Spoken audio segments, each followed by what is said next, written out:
আমার দাদু জিনের প্রতি আসক্ত ছিলেন। তার 3টা জিন ছিল। আমার জন্মের আগে জিনগুলো আমার আম্মুর কাছে এসে হঠাৎ করে একদিন আমার জন্ম হওয়ার কথা বলল, অর্থাৎ আমার আম্মুর যেটা ছেলে হবে এই ব্যাপারটা বলল। এই খবর শুনে সবাই তো খুশিতে আত্মহারা। সেদিন আমার ফুপু দেশি মুরগি রান্না করে রুমে কোনো একটা জায়গায় রেখে দেন এবং সবাই উঠোনে বসে গল্প করতে শুরু করেন। ঠিক তখনই ঘরের ভেতরে কিছু পড়ে যাওয়ার আওয়াজ শোনা যায়। তখন আমার ফুপু রুমে যেয়ে দেখে যে সব মুরগির মাংসের তরকারি কে যেন খেয়ে র্যাক থেকে কড়াইটি ফেলে রেখে গেছে।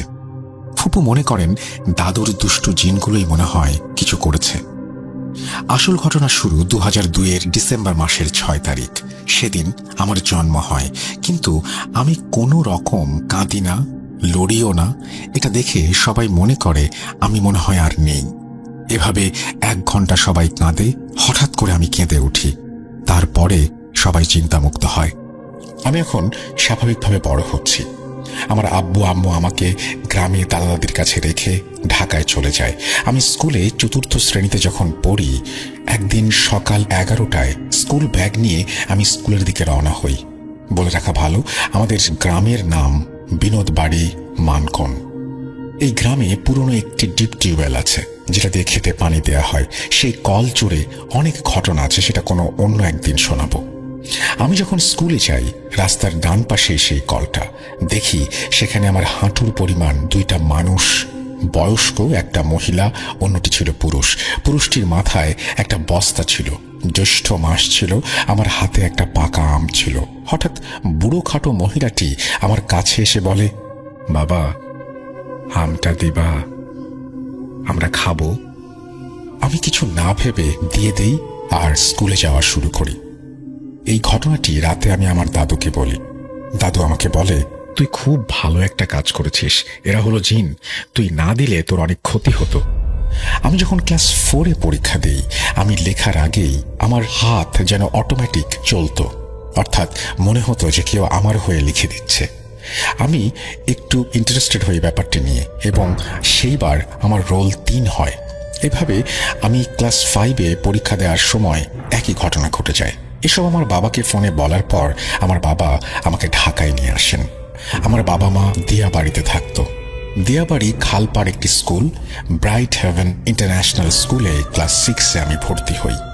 ভালোই দিন কাটছিল, কিন্তু পরীক্ষা দেওয়ার সময় এখন আর আগের মতো সেই ব্যাপারটি ঘটে না। সাল 2016। একদিন আমার বন্ধুর সাইকেল দিয়ে বাসা থেকে স্কুলে পরীক্ষা দিতে যাওয়ার সময় আমাদের সাইকেলকে একটি প্রাইভেট কার ধাক্কা দেয়। আমার বন্ধু আগেই লাফ দেয়, কিন্তু আমি সাইকেলের নিচে পড়ে যাই এবং আমার পা সাইকেলের চেইনে আটকে যায়। আমার পায়ের কেডস ছিঁড়ে ভেতরের চামড়া মাংস সহ ফেড়ে যায়। আমি অনেক ভয় পেয়ে চিৎকার করি।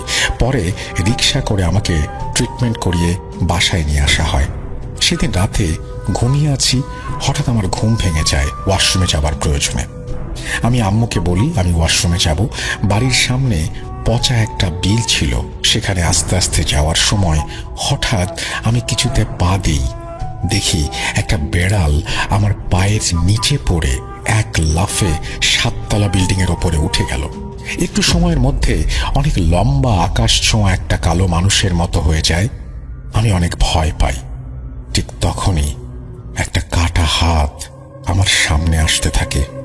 আমি রুমের ভেতরে ঢুকে জোরে করে দরজা লাগিয়ে দিয়ে কোনো একটা ফাঁকা জায়গা দিয়ে দৃশ্যটা দেখি। আমার আম্মু বলেন, কি হয়েছে বাবা? আমি আম্মুকে বলতে যাব, এমন সময় দরজায় একটি হাত এসে আমার গলা চেপে ধরে। আমি জ্ঞান হারাই। আমার জ্ঞান ফিরে 2 দিন পর বাংলাদেশ মেডিকেলে। আমার কালো জ্বর ধরা পড়ে। আমি আর আমার আম্মু মেডিকেলে থাকি, আব্বু বাইরে কাজে। একদিন আমার আব্বু আমার জন্য খাবার কিনে এনে আমাকে দেখতে আসে। সেদিন রাত 11টা। আমার আব্বু চলে যাবে, এমন সময় আব্বুর টয়লেটে যাবার প্রয়োজন হয়। তিনি টয়লেটে যান এবং দরজা খুলতে গিয়ে দেখেন দরজা খোলা অবস্থাতেই ভেতরে একটি লোক বসে আছে। আব্বুর খুব রাগ হয়। তিনি অন্য একটি টয়লেটে যান এবং সেই টয়লেটের দরজা খুলেও দেখেন ভেতরে সেই একই ব্যক্তি বসে আছে। আব্বু ভয় পেয়ে অন্য টয়লেটের দরজা খুলে দেখেন আবারও সে একই ব্যক্তি। আব্বু রাগ হয়ে ওই ব্যক্তিকে বলেন, আপনার টয়লেট হয় নাই? ওই ব্যক্তিটি মুখ ঘুরিয়ে আব্বুর দিকে তাকায়। আব্বু আমাকে বলেছিল ওই লোকের মাথা থেকে গলা অবধি কোনো চামড়া ছিল না, শুধু মাংসের মতো। আব্বু ভয় পেয়ে তাড়াতাড়ি বিদায় নেয়। আমি 13 তলায় বেডে। আব্বু নিচে নেমে তাড়াতাড়ি রিকশায় উঠল। রিকশায় শুধু যাত্রী আছে, কিন্তু চালক নেই। আব্বু রিকশায় উঠে যাত্রীকে বলল, ড্রাইভার কোথায়? লোকটা মুখ ঘুরায়। আব্বু দেখেন সেই একই ব্যক্তি। আব্বু অনেক ভয় পায় এবং তাড়াতাড়ি করে অন্য একটা রিকশা খুঁজে উঠে পড়ে। চালককে বলল, তাড়াতাড়ি আমাকে খালপাড় ব্রিজের কাছে নিয়ে চলো। চালকটি মুখ ঘোরায়। আব্বু ভয় পান। দেখেন সেই ব্যক্তিটি আব্বুর দিকে তাকিয়ে অট্ট হাসি দিচ্ছে। আব্বু ভয় পেয়ে রিকশা থেকে নেমে ট্রাফিক পুলিশের সহযোগিতায় বাসায় যেতে সক্ষম হন। পরদিন আব্বুর কাজের জন্য দোকানে যান তার বন্ধু আলামিনের সাথে। সারাদিন কাজ করার পর রাত 11টার দিকে আব্বু যেখানে কাজ করেন সেখানকার বাথরুমের কল দিয়ে জোরে জোরে পানি পড়ে, এরকম একটা শব্দ পান। আব্বু তাড়াতাড়ি বাথরুমের কল বন্ধ করতেই দেখতে পান অন্ধকারে বাইরে অস্পষ্ট আলোয় দেখা যাচ্ছে একটা মেয়ে শুয়ে আছে মৃত অবস্থায়। আব্বু মানসিকভাবে হতভম্ব হয়ে যান। তারপর আব্বুর বন্ধু আলামিনকে ডাক দিয়ে বিষয়টি জানান, কিন্তু সে এসে সেই জায়গায় লাইটের সুইচ দিয়ে কিচ্ছু দেখতে পায় না। আব্বু আরো ঘাবড়িয়ে যান। তারপর আব্বু ওই দিন কাজে না যাওয়ার উদ্যোগ নেন এবং দোকান থেকে বের হয়ে রিকশায় করে বাসার উদ্দেশ্যে রওনা দেন। কিছুক্ষণ যাওয়ার পর মাঝ রাস্তায় আব্বু লক্ষ্য করেন যে তার বন্ধু রাস্তার ডান পাশে একটি বিদ্যুতের খুঁটির সাথে দাঁড়িয়ে আব্বুর দিকে এক নজরে তাকিয়ে আছে। আব্বু অনেক ঘাবড়ে যান, কারণ তার বন্ধুকে তিনি একটু আগেই দোকানে রেখে এসছেন। আব্বু এসব আর কিছু না ভেবে রিকশার ভাড়াটা দিয়ে চালককে বিদায় করেন। জায়গাটা দিয়াবাড়ি বটতলা, উত্তরার অনেকে চিনে থাকবেন। যাই হোক, আব্বু তার বন্ধুকে দাঁড়িয়ে থাকতে দেখে জিজ্ঞেস করেন, তোকে তো দোকানে রেখে আসলাম আলামিন, তুই এখানে কিভাবে এলি আমার আগে? এই কথা শুনে আব্বুর বন্ধুর চোখগুলো পুরোটা কেমন যেন বদলে যায়। আব্বুর কথা অনুযায়ী তাকে দেখতে বেশ অস্বাভাবিক লাগে এবং সে বলে, কে আলামিন? কে তোর বন্ধু? আব্বুর এরপরে আর কোনো কিছু মনে থাকে না। তিনি নিজেকে বিছানায় আবিষ্কার করেন। আব্বু 3-4 দিন পর স্বাভাবিক হন। তারপর আমি পুরো 9 দিন পর বাংলাদেশ মেডিকেল থেকে ছুটি পাই। এরপর আমরা ওই দিয়া বাড়িতে থাকি না, আমরা গ্রামে চলে আসি এবং গ্রামে চলে আসার পর বিভিন্ন ধরনের ঘটনা আমার বোন আর আমার মাকে ঘিরে ঘটেছে। দেশে আসার পর আমার মায়ের হঠাৎ রাত্রে অনেক পেটে ব্যথা হতো। এরকম করে কয়েকদিন অনেক ব্যথা হতো এবং গ্রামের ডাক্তারের কাছ থেকে ওষুধ খেয়ে ব্যথা কমাতে হতো। একদিন হঠাৎ করেই আম্মুর খুব বেশি পেটে ব্যথা হয় এবং আম্মু বাথরুমের দিকে রওনা হন সময় ফজরের আজানের আগে আগে। আম্মু দেখতে পান আমাদের বাড়ির পাশে একটা পুকুর ছিল, সেই পুকুরের মাঝখান থেকে ঢেউ উঠছে। আম্মু বিষয়টা লক্ষ্য করে কাছে যান। আম্মু দেখতে পান সেই পুকুরের মাঝখান থেকে কোনো একটা মানুষ উঠে আসছে। যা দেখলেন আম্মু, তা দেখে তিনি আর ঠিক থাকতে পারলেন না। আম্মু দেখতে পান যে একটি মহিলা, কিন্তু তার মাথা নেই, গলা অবধি কাটা। সেই মহিলাটি আস্তে আস্তে পাড়ে উঠে আম্মুর কাছে আসতে লাগলো। আম্মুর রুমে যাওয়ার শক্তিটিও তিনি হারিয়ে ফেলেন। আম্মু তখনই সেন্সলেস হয়ে পড়েন। এরপর সকালে আম্মুর জ্ঞান ফেরে এবং আম্মুর পেটে আরো বেশি ব্যথা করে। তিনি সহ্য করতে না পেরে অজ্ঞান হয়ে যান। আম্মুকে ময়মনসিংহ মেডিকেল কলেজে নেওয়া হয়। এরপর এক্স-রে করে ডাক্তার বলে যে পাথর হয়েছে। আমার আব্বুকে ডাক্তার বলে পাথরগুলো আরো বড় হলে ক্যান্সার হয়ে যেতে পারে, তাড়াতাড়ি অপারেশন করাতে হবে। কিন্তু সমস্যা একটাই, আম্মু নাকি ডায়াবেটিস আছে, তাও আবার 19%, যেখানে 8 থেকে 9% ডায়াবেটিস হলে এটাতেই মানুষ দুর্বল হয়ে পড়ে। এই সময় নাকি অপারেশন করলে তা শুকাবে না, তাই ডায়াবেটিস নিয়ন্ত্রণ করতে বলা হয়। 10 থেকে 15 দিন পর ডায়াবেটিস নিয়ন্ত্রিত হবার পর হাসপাতালে নেওয়া হয় এবং অপারেশন করা হয়। অপারেশন করার 1 মাস হওয়ার পর আমার আম্মুর ডায়াবেটিস অনেক বেড়ে যায় এবং ইনসুলিন নিতে হয় প্রতিদিন। আমার আম্মু ইনসুলিন নিতে নিতে তার পেটের জায়গাটা কালো হয়ে যায়। আম্মুর ওজন কিছুদিনের মধ্যেই 35 কেজি হয়ে যায়। আস্তে আস্তে অনেক অসুস্থ হয়ে যায় এবং ডাক্তার ফিরিয়ে দেয় হাসপাতাল থেকে। আমার আম্মু 2019-এর প্রথম রমজানে মারা যান। রমজান শেষ হলে ঈদের 13 দিন পর আমার বোন রাত্রে টয়লেটে যাবার প্রয়োজন হয় এবং আমাকে বলে, ভাইয়া তুমি বাইরে দাঁড়িয়ে থাকবে। তখন আমাদের এইখানে বিদ্যুৎ ছিল না। তখন আমি বাইরে দাঁড়িয়ে আছি। আমার বোন হঠাৎ চিৎকার দিয়ে অজ্ঞান হয়ে যায়। আমি আব্বুকে ডেকে এনে আমার বোনকে রুমে নিয়ে চোখে মুখে পানি ঢালার পর দেখি বাথরুমের কমোডের উপরে বসে থাকা অবস্থায় কালো কুচকুচে একটা মহিলা, এবং সেই মহিলাটি হাসছে। পরদিন আমার বোন অস্বাভাবিক সব আচরণ শুরু করে। আমি ভয়ে তার কাছে যাই না, কারণ সে চোখ উল্টায়, দাঁত বের করে হাসে। কেউ আমার বোনের কাছে যাওয়ার সাহস পায় না। আমার দাদুও কিছু ঠাহর পায় না। তারপরে দাদু জিন হাজির করে। এরপরে জিন যা বলে, আমরা যখন ঢাকায় ছিলাম ওয়াশরুমে যাবার সময় যে বিড়ালটি দেখেছিলাম সেটি নাকি জিন ছিল। দাদু আমার বোনের থেকে এবং পরিবারের সবার থেকে সরে যাওয়ার কথা বললে সে বলে, আমি হিন্দু ধর্মের জিন, তুই যদি সোমবার রাতে তোদের এলাকার চিতার নিচে এক কোপে একটা পাঁঠার মাথা আলাদা করে দিতে পারিস তাহলে আমি চলে যাব। যথাসম্ভব এসব করার পর আর কোনো সমস্যা হয়নি, এবং আমার দাদু আমাদের 2 ভাই বোনকে 2টা তাবিজ দেয়। 2021 জানুয়ারির 1 তারিখ আমার দাদু মারা যান। গ্রামের বাড়ি কুড়িগ্রামে। ছেলেবেলায় স্কুল ছুটি হলে বেড়াতে যাওয়া হতো, নানা বাড়ি, মামা বাড়ি, খালা বাড়ি। সে সময় নানার বা মামার মুখে শুনতাম গা ছমছমে অনেক ঘটনা। আমার একটা ঘটনা এখনো মনে আছে, জিন্দাবীরের ঘটনা। গ্রামের বয়োবৃদ্ধ অনেকেই এই ঘটনার সত্যতা স্বীকার করে এখনো। জিন্দাবীরের অতীত গ্রামের কেউ জানেন না। এক রাতে তিনি খুব ভোরে গ্রামে আসেন। ঠিক ফজরের নামাজের সময় এসেই মসজিদে ঢুকে পড়েন। তার গা থেকে অত্যন্ত সুন্দর একটা সুঘ্রাণ আসছিল, কিন্তু সেটা কোনো ফুলের সুঘ্রাণ নয়। নামাজ পড়ালেন, কি সুন্দর তার তেলাওয়াত, কি সুন্দর দোয়া। নামাজ শেষে জিকির করলেন কিছুক্ষণ, তারপর ইশরাকের নামাজ পড়ে চলে গেলেন। তার পরিচয় জিজ্ঞাসা করার কথা মনেই নেই কারো। এরপর কিছুদিন পর পর তিনি আসতেন, নামাজ পড়াতেন, সাথে হালকা কথাবার্তা বলতেন। নিজের পরিচয় দিতেন না, বলতেন তিনি আল্লাহর বান্দা। তিনি মানুষের মুখ দেখেই তার সমস্যা বুঝতে পারতেন, সমস্যার সমাধানও দিতেন। মোহাম্মদ চাচা তখন ঋণে জর্জরিত। তার দিকে ফিরে বললেন, মিয়া, এবার তোমার পাট খেতে দেখভাল ভালো করে করবা, আল্লাহ চাইলে মুশকিল আসান হয়ে যাবে। মোহাম্মদ চাচা তাই করলেন। সেবার অস্বাভাবিকভাবে পাটের দাম বেড়ে গেল। তার ধার দেনা অনেকটাই শোধ হয়ে গেল। পরের বছর বেশ বড় বন্যা হয়েছিল। বন্যার বেশ কিছুদিন আগে জিন্দাপীর এলেন। নামাজ শেষে কয়েকজনকে ইশারায় বললেন, নিজের বাড়িঘর মেরামত করো মিয়া, উঁচা ভিটা বানাও, আর সবাই মিলে এই মসজিদটাও ঠিকঠাক করো, বড় করো। আল্লাহর ঘরের কাজ করলে অনেক নেকি বাবা। তারা সেভাবেই কাজ করে।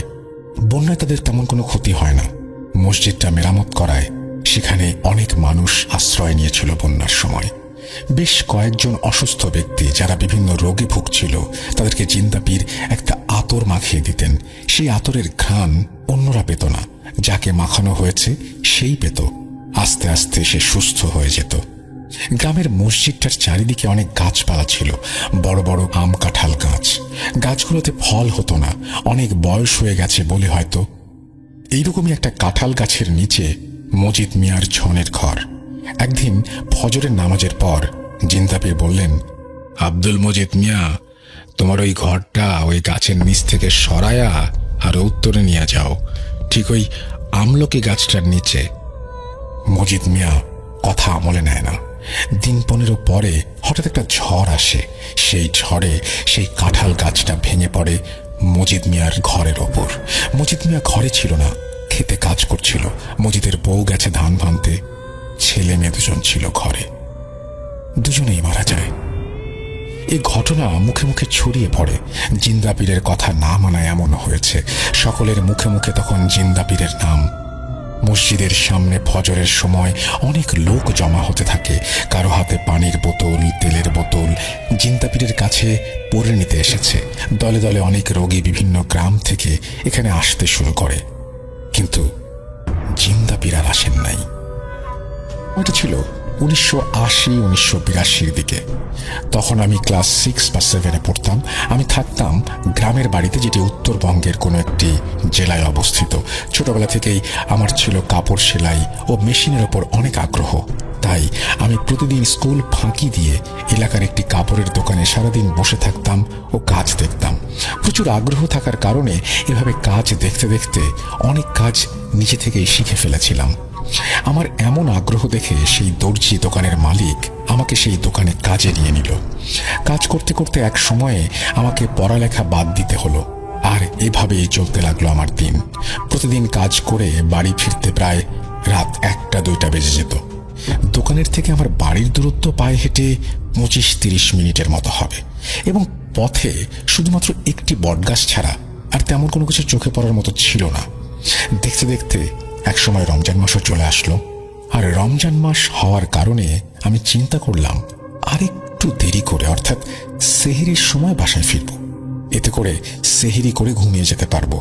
তো যেই চিন্তা সেই কাজ। আমি প্রায় প্রতিদিনই সেহরির সময়ে বাসায় ফিরে সেহরি করে ঘুমিয়ে যেতাম। এমনি এক রাতে আমি বাড়ি ফিরছিলাম। রাত তখন 3টার মতো বাজে। আর গ্রামের রাত 3টা মানে গভীর রাত। চারিদিকে শুনশান নীরবতা। পুরো রাস্তায় একজন মানুষও নেই। হাঁটতে হাঁটতে একসময় যখন আমি সেই বট গাছের কাছাকাছি এলাম, দেখলাম একটি কুচকুচে কালো কুকুর আমার পেছন পেছন আসছে। কুকুরটি দেখতে স্বাভাবিকভাবেই অন্য কুকুরের মতোই ছিল। আমি ভাবলাম, ব্যাপার কি, এতদিন থেকে এই রাস্তায় চলাচল করছি, কখনো তো কুকুর দেখা যায়নি। হাঁটার এক পর্যায়ে লক্ষ্য করলাম আমি থেমে গেলে কুকুরটিও থেমে যায়, আবার আমি হাঁটা শুরু করলে কুকুরটিও হাঁটতে শুরু করে। ফলে আমি একটু ভয় পেয়ে গেলাম। কিন্তু যেহেতু জিন ভূতে আমার বিশ্বাস ছিল না, তাই ব্যাপারটাকে খুব একটা বেশি পাত্তা দিলাম না, স্বাভাবিকভাবে নিলাম। ভয়ে ভয়ে এক পর্যায়ে বাড়িতে চলে আসলাম। পুরো রাস্তায় কুকুরটি আমার পিছু পিছু বাসা পর্যন্ত আসলো, কিন্তু বাড়িতে প্রবেশ করার পর কুকুরটি সেখান থেকে চলে গেল, আর বাড়িতেও প্রবেশ করেনি। আর এভাবে প্রতিদিন চলতে লাগলো। কুকুরটা প্রতি রাতেই বাড়ি পর্যন্ত এসে চলে যেত, কিন্তু বাড়িতে প্রবেশ করত না। দিনের বেলাতে কিন্তু দোকানে যাওয়ার সময় সেই কুকুরটিকে কখনোই দেখতে পেতাম না। শুধুমাত্র রাতের বেলা বাড়ি ফেরার সময় কুকুরটির দেখা পেতাম। এখানে বলে রাখা ভালো যে কুকুরটা কখনো আমার কোনো ক্ষতি করেনি। আর কুকুরটার দ্বারা যেহেতু কোনো ক্ষতি হয়নি, তাই ব্যাপারটা আমি খুব স্বাভাবিকভাবেই নিতাম। তো এক রাতে আমি প্রতিদিনের মতো বাড়ি ফিরছিলাম। সেই কুকুরটিকে আমি কোথাও দেখতে পেলাম না। চিন্তা করলাম, তাহলে আজকে কুকুরটা বোধহয় আসেনি। চিন্তা করতে করতে হাঁটছিলাম। হঠাৎ বটগাছ পর্যন্ত আসতেই দেখলাম দূরে সাদা কিছু একটা আমার দিকে আসছে। ভালো করে লক্ষ্য করে দেখলাম একজন যুবক আমার দিকে আসছে। যুবকের পরনে ছিল সাদা জুব্বা আর সাদা টুপি। যুবকটি দেখতে ছিল খুবই সুদর্শন আর অনেক লম্বা। আমি চিন্তা করলাম, এত রাতে এই রাস্তায় তো কারো থাকার কথা না। ভাবতে ভাবতে সেই যুবকটি আমার কাছে এসে পড়ল এবং সামনাসামনি দেখায় সে আমাকে লম্বা সালাম জানালো। আমি খুব অবাকই হলাম এবং সালামের উত্তর দিলাম। আমি তার দিকে এক দৃষ্টিতে তাকিয়ে রইলাম। তখন যুবকটি আমাকে মুচকি হেসে বলল, আপনি কি ভেবেছেন আমি জানি, আপনার সব প্রশ্নের উত্তর দিচ্ছি। আমার নাম ইসমাইল। বাজারের দিকে যে মসজিদটা আছে, আমি সেই মসজিদেই থাকি এবং আমি সেখানকার মুয়াজ্জিন। একটু পরে সেহরির সময় হবে, তাই মসজিদে যাচ্ছি এলাকার সকলকে ডেকে দেওয়ার জন্য। এগুলো বলেই সে আবার সালাম দিয়ে চলে গেল। আর আমি কি বলবো কিছুই বুঝতে পারছিলাম না, কারণ একে তো অচেনা একজন মানুষ, তার উপরে আবার সেই সকল প্রশ্নের উত্তর দিয়ে গেল যেগুলো আমি মনে মনে ভাবছিলাম। ভাবতে ভাবতে তাকিয়ে রইলাম চলে যাওয়া যুবকের দিকে, আর সেও অন্ধকারে মিলিয়ে গেল। এগুলো ভাবতে ভাবতে বাসায় চলে এলাম। কেন জানি না প্রচন্ড মাথা ব্যথা করছিল, তাই সেই রাতে কোনো রকম খেয়ে ঘুমিয়ে গেলাম। পরদিন একটু দেরিতে ঘুম ভাঙলে বালিশের কাছ থেকে মোবাইলটা নিয়ে দেখি 1টা বাজে। উঠে ফ্রেশ হয়ে চলে গেলাম দোকানে। দোকানে গিয়ে ঢুকতেই অবাক হয়ে গেলাম, গত রাতের সেই যুবকটি দোকানে আগে থেকেই বসে আছে। দেখতে আমাকে জিজ্ঞেস করলো, কেমন আছেন আর মাথা ব্যথা ঠিক হয়েছে? এদিক দিয়ে যাচ্ছিলাম, ভাবলাম আপনার সাথে দেখা করে যাই। আমি আবারও অবাক হয়ে গেলাম। সে আমার মাথা ব্যথার কথা কিভাবে জানলো, আর আমি এই দোকানে কাজ করি সেটাই বা জানলো কিভাবে? এগুলো ভাবতে ভাবতে যুবকটিকে কিছু বলার আগে সে বলে উঠল, আজ আসি, অনেক দেরি হয়ে গেছে। বলেই সে উঠে চলে গেল। এভাবেই আরেকটি দিন চলে গেল। রাতে আবারও সেই যুবকের সাথে দেখা। মনের মধ্যে অনেক প্রশ্ন। ভাবছিলাম পরের বার তাকে খুঁজে পেলে সব জিজ্ঞেস করব। ভাবতে ভাবতে তার সাথে আবারও একই জায়গায় দেখা। কিন্তু তার সামনাসামনি দেখা হলে কেন জানি না সব প্রশ্ন গোলমাল হয়ে যায়। নিজের মধ্যে একটা ঘোর কাজ করে। হঠাৎ যুবকটি আমাকে বলে উঠল, চলেন, আপনাকে বাসা পর্যন্ত এগিয়ে দিয়ে আসি। আমি কোনো কথা বললাম না, শুধু মাথা নাড়িয়ে হ্যাঁ বোধক উত্তর দিলাম। হাঁটতে হাঁটতে এক পর্যায়ে যুবকটি আমাকে বলল, হাবিবুল ভাই, আমি জানি আপনার মনে আমাকে নিয়ে অনেক কৌতূহল, আর তাই এখন শুধু একটা কথাই বলবো, সময় হলে আপনার সকল প্রশ্নের উত্তর পেয়ে যাবেন। আশা করি আজকে আর কিছু জানতে চাইবেন না। তারপর সে আমাকে বাড়ি পর্যন্ত এগিয়ে দিল। আমি তাকে বাড়িতে আসতে বললাম, কিন্তু কিছুতেই সে বাড়িতে আসতে চাইছিল না। সে বলল, সেহরির সময় হয়ে গেছে ভাই, মসজিদে যেতে হবে, অন্যদিন আসবো। বলেই চলে গেল। এভাবে কিছুদিন কেটে গেল, কিন্তু আমার প্রশ্নের উত্তর পেলাম না। মনে মনে অনেক কিছু ভেবে রাখলাম, এরপর দেখা হলে তাকে জিজ্ঞেস করব। তারপর সেদিনই তার সাথে আমার আবার দেখা। কিন্তু প্রতিবারের মতো এবারও আমি সবকিছু ভুলে গেলাম। কি জিজ্ঞেস করব কিছুতেই মনে করতে পারছিলাম না। হঠাৎ যুবকটি আমাকে বলল, আগামীকাল তার সাথে একটা জায়গায় যাওয়ার জন্য। আমি জিজ্ঞেস করলাম, কোথায়? সে উত্তর দিল, করতোয়া নদীর ওপরে একটা নতুন সেতু তৈরি হচ্ছে, আগামীকাল সেটার উদ্বোধন হবে, সেটাই দেখতে যাব। আমি আর কোনো কথা না বাড়িয়ে বলে দিলাম, ঠিক আছে, যাব। কিন্তু আমি কি জানতাম যে সেদিন আরো অবাক করা বিষয় আমার জন্য অপেক্ষা করছিল। তারপর সেই যুবক চলে গেল, আর সেই দিন রাতে তার সাথে আমার দেখা হলো না। এখানে বলে রাখা ভালো, সঙ্গত কারণে উল্লেখ্য সেতুটির নাম আমি লিসনারদের বলতে পারছি না, এবং ঘটনার শেষে আমি সেই সেতুটির ছবি আপনাকে পাঠিয়ে দেব। পরদিন যথাসময়ে আমি সেখানে পৌঁছে গেলাম, যেখানে যুবক ছেলেটি আমাকে যেতে বলেছিল। আমি গিয়ে দেখলাম আমার আগে থেকে এই ছেলেটা ওইখানে যেয়ে আমার জন্য অপেক্ষা করছে। তারপর যুবক আমাকে বলল, ভাই এসেছেন, চলেন তাহলে যাওয়া যাক। আমরা হাঁটতে হাঁটতে সেতুটির দিকে আগাচ্ছিলাম। এখানে বলে রাখছি, যেহেতু সেতুটি উদ্বোধন ছিল ওই দিন, তাই সরকারি লোকজন ও মন্ত্রী না আসা পর্যন্ত সেতুটি চারিদিক থেকে লাল ফিতায় বাঁধা ছিল, এবং চারিদিকে অনেক আইন শৃঙ্খলা রক্ষাকারী বাহিনী ছিল, এবং জায়গাটা ঘেরাও করা ছিল, ভেতরে কাউকে প্রবেশ করতে দেওয়া হচ্ছিল না। তারপরে এক সময় আমি ইসমাইল ভাইকে বললাম, সেতু উদ্বোধন না হওয়া পর্যন্ত তো কাউকে সেতুতে উঠতে দেবে না, বরং আমরা এখানে দাঁড়াই, উদ্বোধন শেষে আমরা যাব। তখন ইসমাইল ভাই বললেন, কোনো সমস্যা নেই, আপনি আমার সাথে আসুন, কেউ কিছু বলবে না। আমি ভাবলাম সে হয়তো মজা করছে। আমি যেতে চাইলাম না। পরে জোরাজুরির এক পর্যায়ে আমি তার সাথে গেলাম। দেখি আমি পুরো অবাক হয়ে গেলাম। আমরা দুইজন আইন শৃঙ্খলা বাহিনীর সামনে দিয়ে সেই ফিতা ক্রস করে সেতুতে প্রবেশ করলাম, কিন্তু কেউ আমাদের দেখছে না বা কিছু বলছেও না।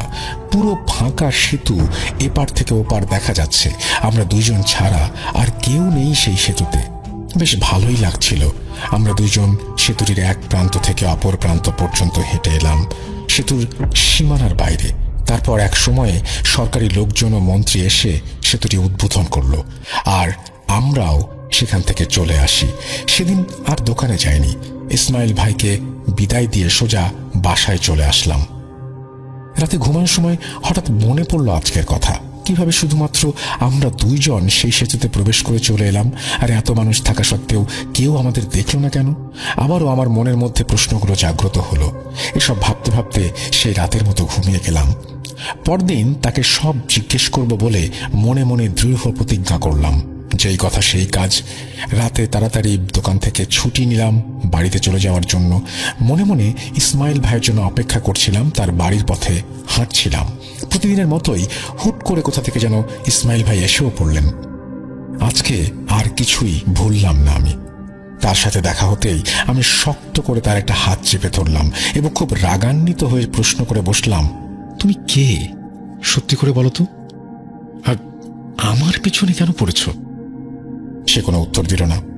আমি আবারও প্রশ্ন করলাম, কি হলো, বলছো না কেন?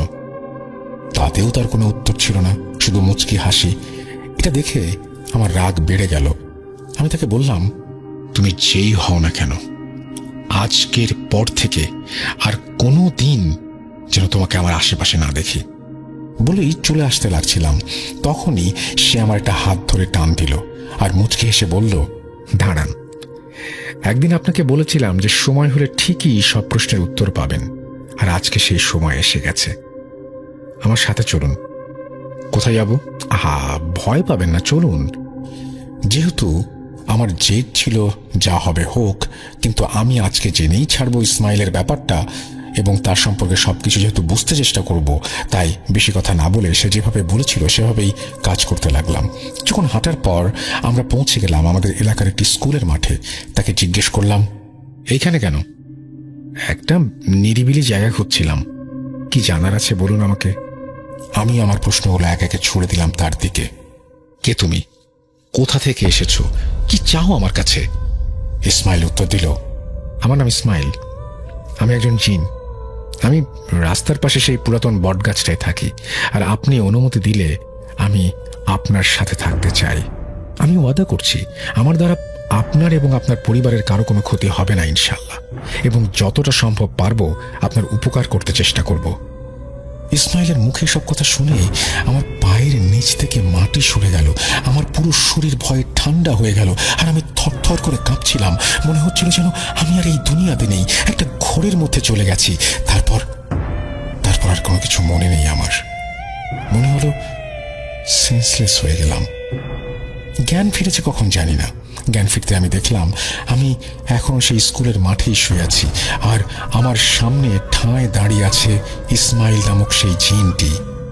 এক মুহূর্তের মধ্যে আমার সবকিছু মনে পড়ে গেল। হুঁশ ফিরতে ইসমাইল আমাকে বলল, আমাকে ভয় পাবেন না, আমি আপনার কোনো ক্ষতি করব না। আমার আপনাকে মানুষ হিসেবে খুবই ভালো লেগেছে, আর আমি আপনার সাথে একজন ভালো বন্ধু হয়ে থাকতে চাই। আমি ওয়াদা করছি আমি বেঁচে থাকতে আমার দ্বারা আপনার কোনো ক্ষতি হবে না। দয়া করে আমাকে না করবেন না। এরপর থেকে আজ পর্যন্ত সেই জিন এখন আমার সাথেই আছে, আর সে কোনো দিন আমার কোনো ক্ষতি করেনি। আর হয়তো এখন সে আমাদের সাথে থেকে আমাদের কথোপকথন শুনছে। ঘটনাটি ঘটে 14 জুলাই 2022।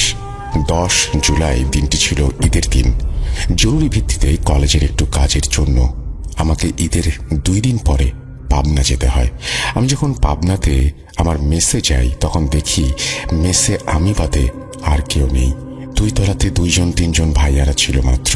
আমি মেসে গিয়ে ফ্রেশ হয়ে দুপুরের খাবার হোটেলে খাই এবং রাতের খাবারও হোটেলেই খাই। রাতে খেয়ে এসে কলেজের কাগজপত্র গুছিয়ে আমি শুয়ে পড়ি। হঠাৎ রাত 12টার সময় আমার ঘুম ভেঙে যায়। সে সময় আমি ছাদে কারো হাঁটা চলার শব্দ পাই।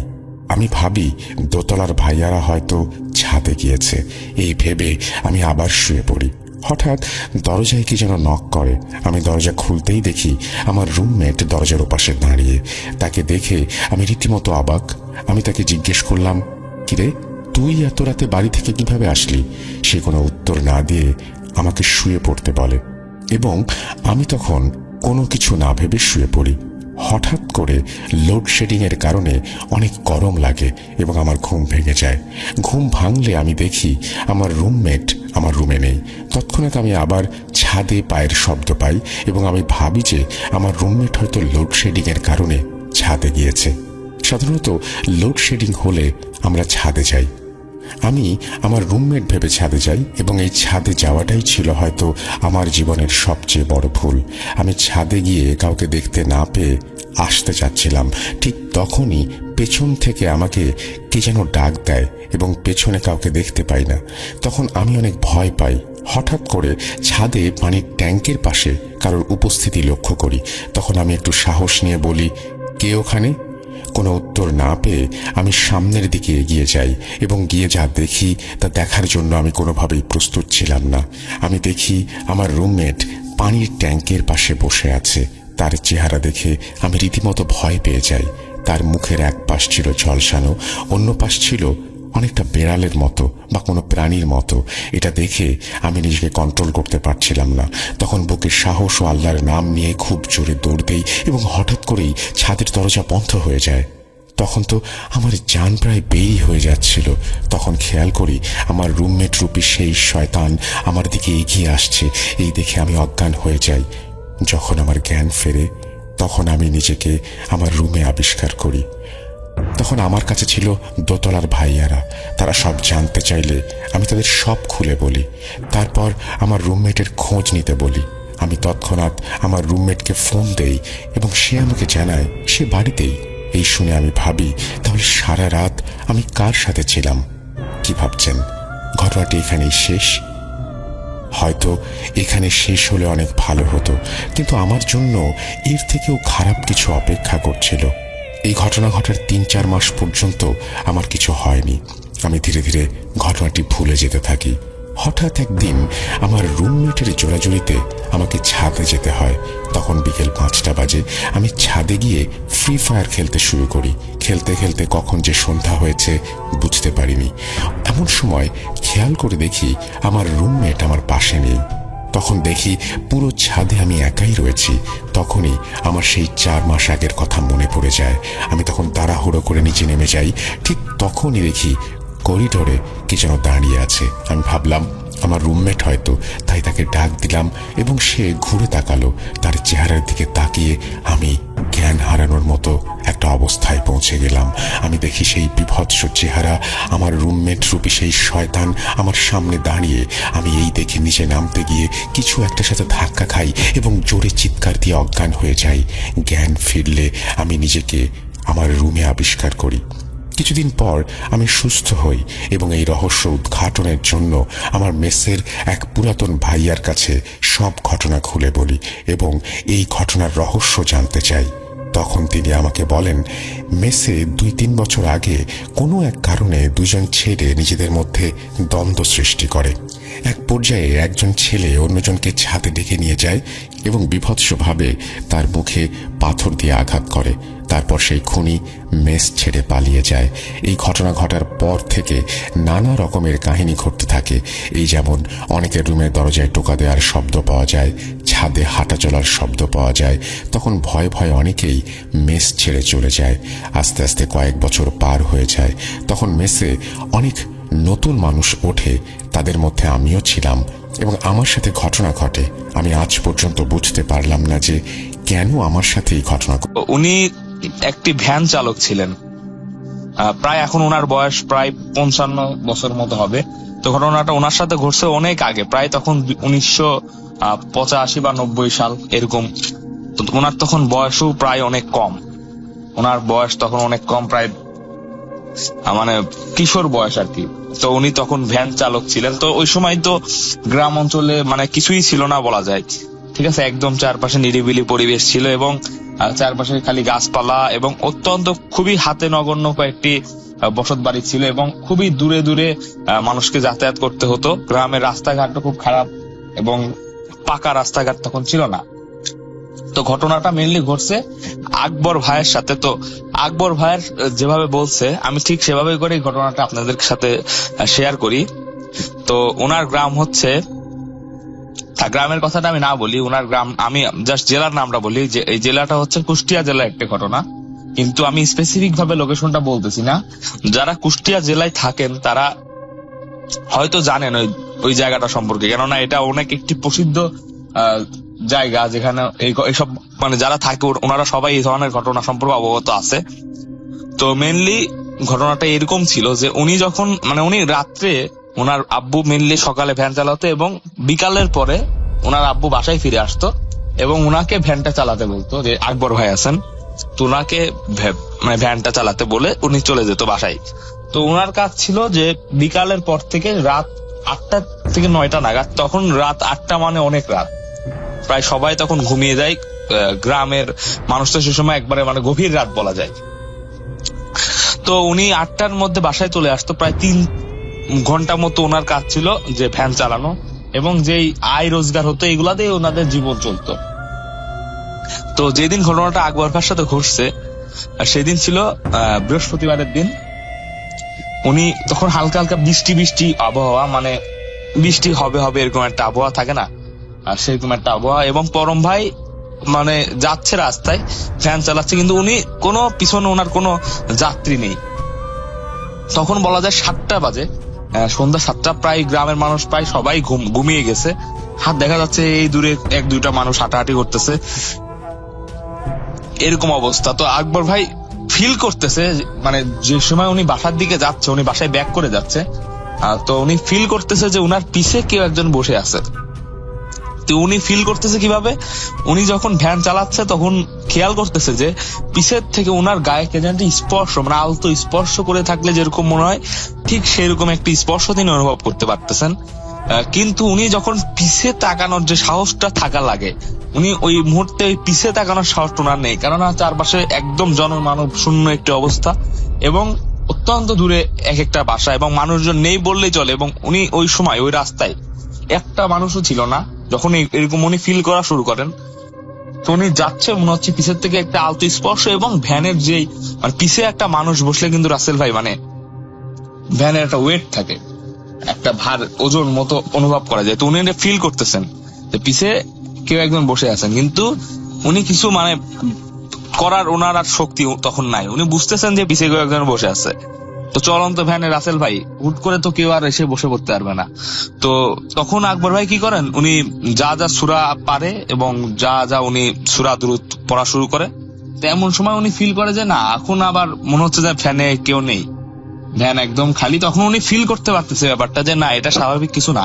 কারণ উনি যখন দোয়া পড়তেছে তখন দেখা যাচ্ছে যে দোয়া টোয়া পড়তেছে, তখন দেখা যাচ্ছে পিছে মানে একদম খালি নর্মাল মনে হচ্ছে। আবার যখন উনি কিছুক্ষণ যাচ্ছে মনে হচ্ছে যে পিছে কেউ একজন বসে আছে। তো সবচেয়ে ভয়ানক যে পরিস্থিতি উনি ফেস করে ওই দিন, সেটা হচ্ছে উনি যখন যাচ্ছিল, উনি দেখে যে রাস্তা ভাই রাসেল ভাই ডান দিকে ওনার একটা মোড় আছে, তো ওই মোড়ের থেকে ডান দিকে ওনার বাসা। তো উনি তখন খেয়াল করতেছে যে বৃষ্টি বৃষ্টি একটা আবহাওয়া এবং অত্যন্ত ভয়ানক ওই পরিস্থিতিটা, কেননা ওই সময় একদমই মানুষজন নেই এবং উনি ফিল করতেছে যে ওই রাস্তাটা নেই, ওই রাস্তাটা আরেকটু ডান দিয়ে গেছে। উনি অবাক হচ্ছে যে প্রত্যেক দিনের যাতায়াতের ওনার যে রাস্তা, সেই রাস্তাটা একটু ডান দিয়ে কিভাবে যায়। তো ওনার কাছে মনে হচ্ছে উনি অন্য জায়গায় চলে আসছেন রাসেল ভাই, অন্য একটা গলিতে উনি ঢুকে পড়তেছেন। এবং ওই ডানের যে গলি, ওই গলির পাশে আর কোনো গলি ছিল না, ওনার যে বাসায় উনি প্রতিনিয়ত যাতায়াত করতো। কিন্তু উনি দেখতেছেন যে ওই ডানের গলির পাশে আরেকটা গলি আছে। তো উনি এই জিনিসটা দেখে অত্যন্ত ভয় পেয়ে যায়, কেননা উনি এত দূর আসছে এবং যেসব যা যা উনি মানে রাস্তাঘাটে চলাচল করলে কিছু মানে বৈশিষ্ট্য তো থাকে, আমরা বুঝতে পারি যে এটা আমরা ঠিক রাস্তায় যাচ্ছি যখন আমরা রাস্তায় পরিচিত হয়ে যাই। কিন্তু উনি ঠিক মতো যে ওই জায়গাটাতে রাসেল ভাই এরকম কেন হবে। তো উনি যা মানে তখন উনি ভয়ে ভ্যানটা থামাই দেন। ভ্যানটা থামাই দিলে উনি দেখেন, যা দেখার জন্য উনি একেবারেই প্রস্তুত ছিলেন না, যে ওই ডান পাশে যে রাস্তাটা আছে, ওই রাস্তার এখানে একটি মুরব্বী লোক, সাদা আলখিল্লা পরে একটি মুরব্বী লোক দাঁড়িয়ে আছে। উনি রীতিমতো পাগড়ি পরা ওই সময়, ঠিক আছে, উনি লুঙ্গির পাগড়ি পরা, অনেক লম্বা লোকটা, উনি দাঁড়ায় আছে, একটা লোক দাঁড়ায় আছে। তো উনি এটা দেখে অত্যন্ত ভয় পেয়ে যায়, কেননা লোকটার উনি একদম স্পষ্ট ভাবে খেয়াল করে যে লোকটা একটু মানে যে আমাদের যে স্বাভাবিক যে মানে মাটিতে যে স্বাভাবিক হাইটটা থাকে ওটার থেকে একটু উঁচুতে উনি দাঁড়ায় আছেন, এবং উনি ফিল করতে দেখতে পারতেছেন অন্ধকারের মধ্যে খুব কাছাকাছি লোকটা ছিল। তো ওই লোকটার পাটা মাটিতে নেই।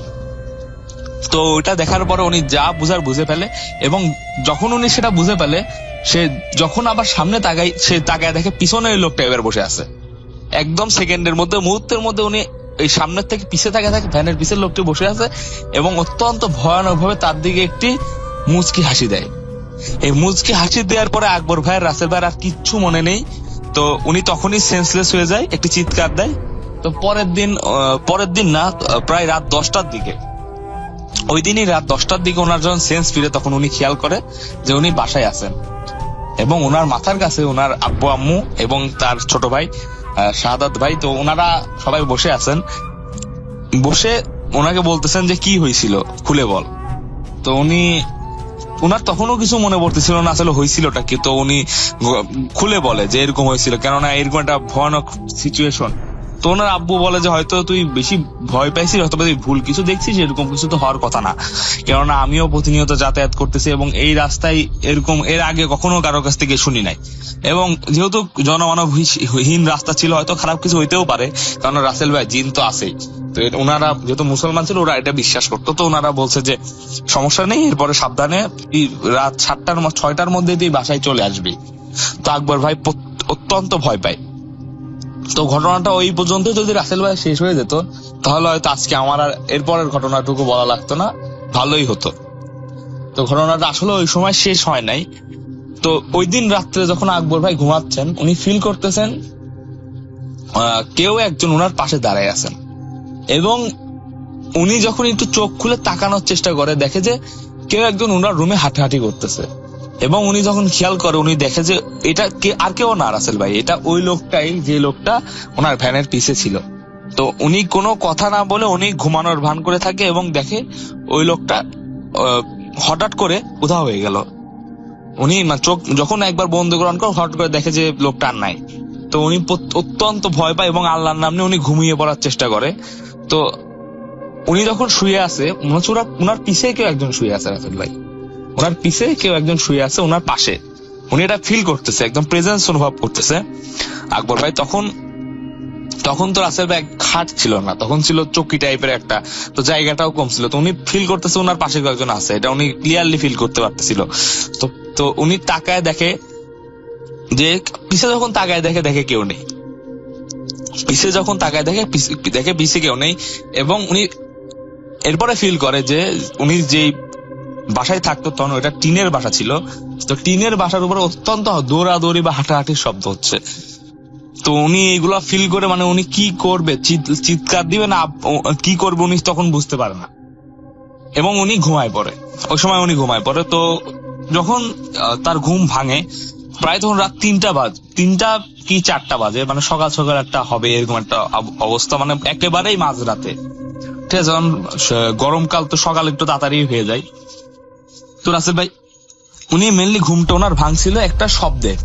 সেই শব্দটা ছিল যে মনে হচ্ছিল কেউ একজন কিছু চাবাচ্ছে, মানে একটা কিছু খাইলে যেরকম একটা মুখের শব্দ হয়। তো উনি তাকে দেখে রুমের একদম কোনায় ওই লোকটা একটা কাঁচা মাছ চাবাই খাচ্ছে এবং অত্যন্ত রক্ত পড়তেছে ওনার মুখ দিয়ে। তো উনি এটা দেখে আর উনি সহ্য করতে পারে না এবং উনি আরেকটা চিৎকার দেয় এবং ডাইরেক্টলি উনি সেন্সলেস হয়ে পড়ে।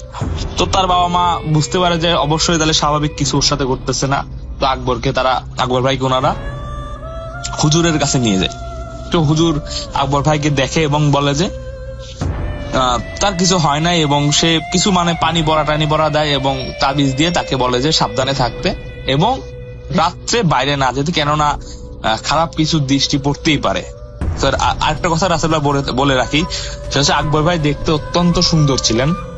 উনি মানে দেখার মতো ওনার চেহারা ছিল। এখনো ওনার দেখলে আপনি বুঝবেন না যে ওনার এত বয়স হয়ে গেছে, উনি অনেক সুন্দর দেখতে ছিল তো ওই সময়।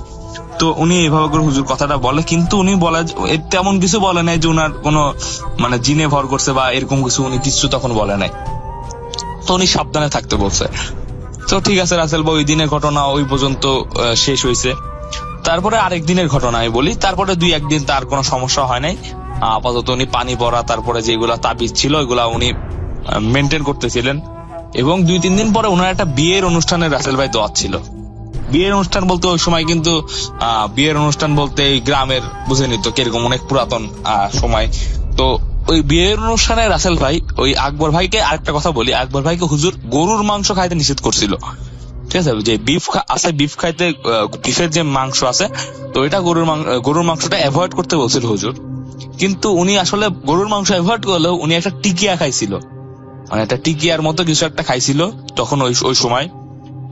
তো ওইটা মেবি রাসেল ভাই যতটুকু সম্ভব ওইটা গরুর মাংস দিয়ে তৈরি করা ছিল। তো ওই জন্য মেনলি ওনার তাবিজটা ছুটে যায় এবং ওই দিনই বিকালের পরে উনি যখন আসতেছেন, আজান পড়তেছে, সন্ধ্যার আজান পড়তেছে, মাগরিবের আজান, উনি বাসার দিকে ফিরে আসতেছেন, কেননা আকবর ভাইয়ের আব্বু মানে রহিম চাচা ওনাকে বলছিল যে আগে বাসায় ফিরে আসতে। তো উনি সেরকমই আগে বাসায় ফিরে আসতেছেন। এবার দেখে একটা বাচ্চা, একটা 3-4 বছরের একটা বাচ্চা হবে, হঠাৎ করে ওনার ভ্যানের সামনে তো দৌড় দিল। তো উনি এটা দেখে তাৎক্ষণিক ভ্যান অফ করে এবং উনি খুবই ভয় পেয়ে যায়, কারণ মনে করে যে বাচ্চাটা লেগে যাবে, কিন্তু হঠাৎ দেখা যাবে বাচ্চাটা নেই। বাচ্চা দৌড় দিলে কিন্তু রাসেল ভাই ওই পাশে বাচ্চাটাকে দেখতে পারবে বা বাচ্চাটা দেখা যাবে, কিন্তু হঠাৎ করে দেখলো একটা বাচ্চা চলে গেল, এরপর আর বাচ্চাটার কোনো প্রেজেন্স উনি দেখে না। তো উনি এটা অবাক হয় যে এটা কি হলো। তো আবারও উনি যাচ্ছে, যাইতে যাইতে আবারও ফিল করতেছে ওনার পিছে কেউ একজন বসে আছে, উনি তেমন ফিল করা স্টার্ট করে। তো আগের দিনের মতোই। তো এবার রাসেল ভাই উনি আর তা করে না, এবার ডাইরেক্টলি উনি ভ্যান অফ করে পিছে যে ডাইরেক্টলি উনি তাকায় এবং তাকায় দেখে কিছুই উনি তখন দেখতে পায় না। তখন সে বাসায় চলে আসে। তো সেদিনকার এতটুকু ছিল, সে যা দেখে যে একটা বাচ্চা তার সামনে থেকে দৌড়তে, এবং এটা দেখে সে অত্যন্ত ভয় পেয়ে যায়। ভয় বলতে কি, অ্যাক্সিডেন্ট হয়ে যাবে একটা বাচ্চা মানুষ, তো এই ভয়টা উনি পায়। তো এরপরে যা হয় রাসেল ভাই, সেটা হচ্ছে আকবর ভাই অত্যন্ত অসুস্থ হয়ে যেতে থাকে আস্তে আস্তে। দেখা যায় যে উনি এত জ্বর আসতে থাকে ওনার, আর প্রতিদিন উনি মানে অত্যন্ত অসুস্থ হয়ে পড়ে আস্তে আস্তে। উনি জ্বর ঠান্ডা লেগে মানে একটা অত্যন্ত খারাপ অবস্থা, উনি শুকিয়ে যাচ্ছিল, মানে ওনার ওজন কমে যাচ্ছিল আস্তে আস্তে রাসেল ভাই। ওনার চুল পড়া স্টার্ট করে, বিভিন্ন ধরনের সমস্যা ওনাকে দেখা দেয়। তো পরে আবারও একটি বড় হুজুরকে দেখানো হয়, যেহেতু ওনার এই অবস্থা এবং কোনোভাবেই অসুখ সারছিল না। তো পরে একটি বড় হুজুরকে যখন দেখানো হয়েছিল, তখন ওই হুজুর বলে যে ওনাকে নাকি 4টা জিনে আসর করছে, এবং এটা তাকে যখন তাবিজ দেয়া হয়েছিল তার আগে থেকে ওনাকে আসর করে রাখছিল, এবং তাবিজটা ছুটে গেছে। তখন উনি সেটা বলে দেয় যে ওনার যে তাবিজটা করছিল সেই তাবিজটা ছুটে গেছে, এবং 4টা জিন ওনাকে মেনলি আসর করছে। এবং আসরটা করছে কেন সেটাও তিনি বলে দেয়। মেনলি এটা আসরটা করানো হয়েছে জিনকে দিয়ে, ঠিক আছে, জিনকে ব্ল্যাক ম্যাজিক চালান দেয়া হয়েছে। তো ওইটা হুজুর বলে দেয়, আর বলে যে এই চিকিৎসা ওনার কাছে নাই, এই চিকিৎসা উনি করতে পারবেন না। এই কথাটা উনি বলে মাফ চায়, এবং একটি বড় হুজুরের সন্ধান দিয়ে উনি বলে যে ওই হুজুরের কাছে গেলে এই চিকিৎসা উনি দিতে হয়তো পারতে পারে। তো ওনার বাবা মা অত্যন্ত ভয় পেয়ে যায় যে এরকম কিছু হবে, ওনারা আশাও করে নাই। ওই সময় গ্রামের মানুষ তো ওইভাবে চলাচল করেই, সবাই চলাচল করে, কিন্তু কারোর তো এরকম হয় না। হয়তো মানুষ ভয় পায়, ভয় পেলেও তো আর কিছু দেখতে পারে না। কিন্তু আকবর ভাইয়ের যে অবস্থাটা হচ্ছিল এটা অত্যন্ত মানে দেখার মতো ছিল না। দেখা যায় যে ওনার মানে কেউ চিনতেই পারতো না, ওনার এত সুন্দর একটা চেহারা, মানে উনি শুকায় একদম চেঞ্জ হয়ে যায় আর কি। দিন দিন আরো খারাপ হচ্ছিল। তো ওনার আব্বু আম্মু কোনো ব্যবস্থা না পেয়ে পরের দিন ভোরবেলা একটা হুজুরকে নিয়ে আসে। উনি ভালো একজন হুজুর, যে হুজুরের সন্ধান ওই হুজুরটা দিয়েছিল। তো হুজুর প্রথমে এসেই ওনার যেই বালিশ আছে সেই বালিশের মধ্যে 3টা তাবিজ খুঁজে পায়, বালিশটা ছিদ্র করে 3টা তাবিজ খুঁজে পায়, এবং সেই তাবিজ গুলা উনি দেখে যে মুড়ানো রয়েছে কাগজের মধ্যে, এবং উনার বালিশের মধ্যে ওইগুলো উনি খুঁজে পেয়ে উনি বলে যে এগুলা পুড়িয়ে দিতে। তো যথারীতি ওইগুলা পুড়িয়ে দেয়া হয়, এবং উনি বলে যে আপাতত ওনার ছেলেকে খুব সাবধানে দেখতে, এবং 1-2 দিনের মধ্যে কিছু ঘটে কিনা সেটা দেখতে, কেননা উনি তাবিজ গুলাকে পুড়িয়ে দিয়েছিল এবং হয়তো কিছু ঘটবে এরকম একটা আশা তিনি করতে পারতেছিল, এবং সেই যা ঘটবে সেটার উপর ভিত্তি করে উনি ব্যবস্থা নেবেন এরকম কিছু উনি ভাবছিল। তো সেরকমই ওনাকে আবারও তাবিজ দেয়া হয় এবং হুজুর চলে যায়। হুজুর চলে গেলে পরের দিন যেটা হয় সেটা সবচেয়ে ভয়ানক ঘটনা রাসেল ভাই, সেটা আমি বলি। সেটা হচ্ছে যে উনি স্বপ্নের মধ্যে দেখে, উনি ঘুমায় আছে, স্বপ্নের মধ্যে দেখে একটা ছোট বাচ্চা উনাকে দিকে তাকায় অত্যন্ত বিরক্ত চোখে কাঁদতেছে। একটা ছোট বাচ্চা, একটা লম্বা একটা লোক উনাকে এসে হাত দেখিয়ে বলতেছে যে তুই আমার কাছে দিলি না, তুই আমার কাছে আসলি না, তুই আমার সাথে খারাপই করলি, তুই তোর শিক্ষা পাবি, এরকম উনাকে ডাইরেক্টলি থ্রেট করতেছে একটা লোক। উনি ওই লোকটা চেহারা ওনার ঠিক মনে নাই, কিন্তু উনি বলতেছে যে ওই লোকটা বলতেছে যে মানে আমার মেয়ের জিনটা, মেনলি ওইটা জিন ছিল আর কি রাসেল ভাই। তো দেখে যে ওই লোকটা বলতেছে আমার মেয়ের তোকে পছন্দ হয়েছিল, কিন্তু তুই আমার সাথে সাড়া দিলি না, এবং এর শাস্তি তুই পাবি, এর শাস্তি তুই অবশ্যই পাবি, এবং তোর পুরা কোনোদিন তোর কোনো ভবিষ্যৎ প্রজন্ম হবে না। এটা উনি বলে দেয়, ওই জিনটা এটা ডাইরেক্টলি বলে দেয় যে তোর কোনোদিন কোনো প্রজন্ম হবে না, তোর কোনো বাচ্চা কাচ্চা হবে না, এবং যারা হবে সবাই মারা যাবে, এরকম একটা থ্রেট উনি দিয়ে দেয়, এবং তার কোনো বউ হবে না এরকম কথাও উনি এই স্বপ্নের মধ্যে দেখতে পারে। তো উনি এটা দেখে অত্যন্ত ভয় পেয়ে যায় এবং তিনি ডিরেক্টলি ঘুম থেকে উঠে পড়ে। তো পরে ওনার এরকম প্রত্যেকদিন উনি 2-3 দিন পর পর দেখে যে প্রত্যেক দিনই মোটামুটি বলা যায় যে এই ধরনের স্বপ্ন উনি প্রত্যেকদিন দেখতে থাকে। তো একটা পর্যায়ে উনি দেখে যে আসলেই একদিন রাত্রে ওই লোকটা চলে আসছে, মানে যে লোকটাকে উনি দেখতেছিল স্বপ্নে সেই লোকটা চলে আসছে এবং ওনার মুখ খুলে কিছু একটা খাওয়ানোর চেষ্টা করতেছে, ইলিশ মাছের মতো কিছু একটা খাওয়ানোর চেষ্টা করতেছে। তো উনি অত্যন্ত কষ্ট করে রাসেল ভাই সেটা না খেয়ে চিৎকার দেয় এবং সুরাডুরা পরে কোন রকমে উনি সেটা থেকে রক্ষা পায়। পরে হুজুর একটা বিড়াল এর মাধ্যমে সেই কালো জাদুকে ঠিক করে। মেনলি এটা কালো জাদু ছিল, উনি পরে হুজুর সেটা বুঝতে পারে, কেননা কেউ একজন কালো জাদু করছিল ওনার উপরে, একটা মেয়ে আর কি, তার সাথে তার সহপাঠী ছিল। তো সে তাকে প্রেমের প্রস্তাব দিয়েছিল, কিন্তু সেই প্রেমের প্রস্তাব প্রত্যাখ্যান করার জন্য এরকম কালো জাদুর আশ্রয় নিয়েছিল আর কি। তো এটা পরে হুজুর বলে, এবং একটা বিড়ালকে উনি বলে যে এটা বিড়াল দিয়ে আসতে, একটা কবরের, এটা মৃত মানুষের কবরের কথা হুজুর বলে, এবং বলে যে উনি একটা নির্ধারিত স্থানে ওই বিড়ালটাকে দিয়ে আসতে এবং সাথে 2টা মুরগি জবৈকৃত অবস্থায় পূর্ণিমার অমাবস্যা রাতে, পূর্ণিমার রাতেই বা অমাবস্যাতে যে কোনো একদিন ওই নির্ধারিত কবরের সামনে রেখে আসতে, তারপরে উনি এই কালো জাদু থেকে মুক্তি পাবেন। এবং ওই রাস্তায় যাওয়ার সময়, এই সময় যে যাবেন, পিছনে যাই হয়ে যাক না কেন কোনো ক্রমে তাকানো যাবে না, এরকম কথা হুজুর বলে দেয়। এবং করতে হবে কাজটা গভীর রাতে। তো অত্যন্ত সাহসী একজন লোক ছিলেন শাহাদাত ভাই, ওনার ছোট ভাই। ওনার তখন বয়স প্রায় 10 না 11 বছর। ওই ছেলেটা অত্যন্ত সাহসী ছিল। তো সাথে তার আব্বু ছিল। তো তার আব্বু বলে যে শাহাদাতকে পাঠাইতে, সে ছোট মানুষ, এবং সে বলে যে তুই শুধু এটা রেখে দিয়ে চলে আসবি। তো শাহাদাত ভাই যথাক্রমে ওই সময় ওই জিনিসটা ওই কবরের সামনে রেখে আসে, এবং উনি ফিল করে যে ওনার অত্যন্ত পিছন থেকে খারাপ ভাষা এবং ভয় দেখানোর চেষ্টা করা হচ্ছে। তো অবশ্যই যেহেতু ছোট মানুষ ছিল, উনি ওই জিনিসটা কাজটা করে চলে আসে। তো পরে রাসেল ভাই আর কোনো সমস্যা হয় না, ওই কালো জাদুটা মুক্তি পায়। কিন্তু এখন অব্দিও উনি স্বপ্নে এই ধরনের ভয়ানক ভয়ানক জিনিস দেখেন। ওনাকে তাবিজ করে এখনো তাবিজ অবস্থায় আছেন। এবং সবচেয়ে যে ভয়ানক জিনিসটা রাসেল ভাই, সেটা হচ্ছে ওনার এখনো কোনো বিয়ে হয় নাই, এবং তার বিয়েই হয় না, তার বাচ্চা কাচ্চা আর কি হবে, তার এখনো কোনো বিয়ে হয় নাই। এবং যেই বিয়েই তার প্রস্তাব বা যখনই তার বিয়ের একটা ব্যবস্থা করা হয়, কোনো ক্রমে দেখা যায় যে পাত্রীপক্ষ কোনোভাবে হোক না কেন তার সাথে আর বিয়েটা হয় না, যে কোনো কারণে, অনেক কারণেই হয় না, বিভিন্ন ভাবে হয় না। তো এভাবে করে করে আজ তার বয়স 40-এর বেশি, কিন্তু তার এখনো কোনো পরিবার নেই, তার এখনো কোনো ছেলে সন্তান বা মেয়ে সন্তান আদি নেই। এটা মূলত যখন যায় তখন তার বয়স হবে আনুমানিক 15-16 এরকম, এবং খুব ছোটবেলায় তাকে নিয়ে তার বাবা মা এবং তার পুরো পরিবার ঢাকায় চলে এসেছিল কোনো একটা পারিবারিক ঝামেলার কারণে। তো মূলত তার জন্মের পরে কখনো সে ওই গ্রামে যায়নি, এবং তার যে 15-16 বছর বয়স হয়েছে সে এর মাঝে কখনোই যায়নি বা দরকার পড়েনি সেভাবে। তো এর মাঝে তার বাবা একবার যায় যে বাড়িঘর ঠিকঠাক করে আসে, সবকিছু গুছিয়ে আসে, এবং সিদ্ধান্ত হয় যে তারা একবারে গ্রামে চলে যাবে। সেখানে তার একজন চাচা ছিল, তার বাবারা 2 ভাই, সুতরাং সে চাচা সবকিছু দেখাশোনা করত।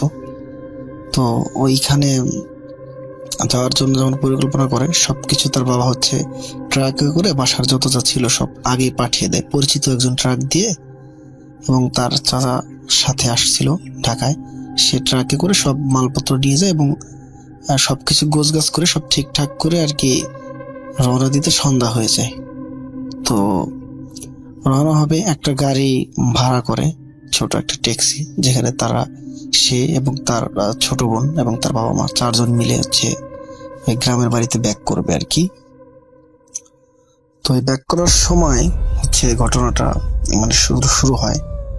তো তারা শহর থেকে যখন গ্রামের মোটামুটি কাছাকাছি চলে আসে, যেখানে হাইওয়ে রোডটা শেষ হয়ে গেছে, মেন রোড যেটাকে বলে গ্রামের রাস্তায়, ওই হাইওয়ে রোড শেষ হয়ে যাওয়ার পরে প্রায় হচ্ছে কাঁচা মাটির রাস্তা, তাদের প্রায় 3 কিলোমিটারের মতো রাস্তা তাদেরকে যেতে হবে এবং পায়ে হেঁটে, যেখানে মানে রাত হয়ে গেছে, প্রায় ঢাকার থেকে পৌঁছতে পৌঁছতে 3-4 ঘন্টা সময় লেগে গেছে।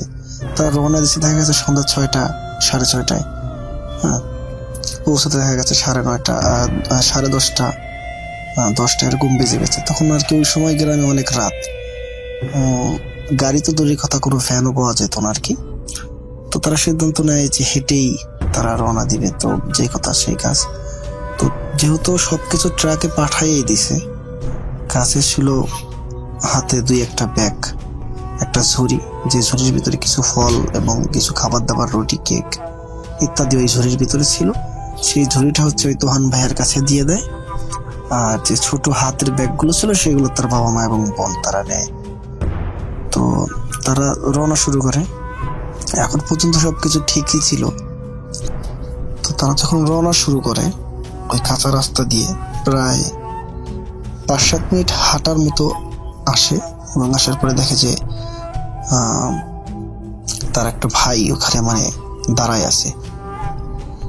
জ্যোৎস্না রাত ছিল, হালকা রাস্তাঘাট পরিষ্কার ছিল, যেখানে তার একটা ভাই, যে হচ্ছে আপনার কি বলে এটাকে, আমি কি বলবো, মানে মানসিক ভারসাম্যহীন, কথা বলতে পারতো না, যেটা বোবা বলা হয় আর কি, গ্রামের ভাষায় মানুষজন বোবা বলে।